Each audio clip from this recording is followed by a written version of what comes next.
Ano? Oh, ito po, may client po ako dito eh. Nung isang araw pa po gusto magpa-therapy na masakit daw yung sa hips. Yung pala sinasabi sa hips daw. Eh ngayon, nasa po, may lower back po pala. Kaya may masakit sa hips din po. Eh ngayon po, eh talagang hindi na po siya daw makatayo. Eh talaga pa daw siya robot.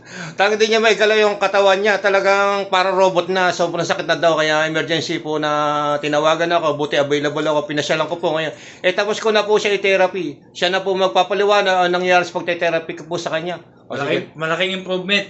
Malaking pagbabago para sa akin. Kanina umaga hindi ako makabangon eh. Ang sakit para ako paika-ika. Habang patayo na gano'n. Eh ngayon wala na. Okay na ngayon. Diba? Mashallah. Thank you. May kailangan ko yan ng isang professional at legit na mga dito sa Jeddah. Pwede.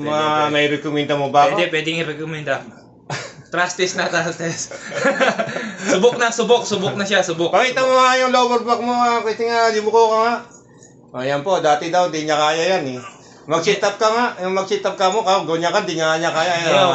Okay na. Ayan, nakita niyo po. Kanina, isang nga lang daw, di niya kaya eh.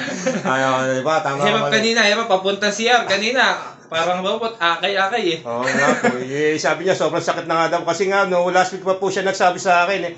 Nataon na di pa po ako available. Ngayon talagang nakiusap na po siya na sabi niya, kuya, kung available ka, punta ka na dito talaga para daw siya robot din siya makakilos. Pero kaya alhamdulillah, pwede na daw po uli sumabak ng basketball.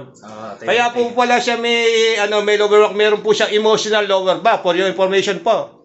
Nanakit po ang kanya lower back dahil sa negative thought, sa pag-iisip ng mga stress. Hindi ko po alam yung reason kung ano yung iniisip niya. Kaya po siya ay may emotional lower back. Ang naapektuhan po yung nervous system, yung ugat po. Kaya po nanakit yung likod.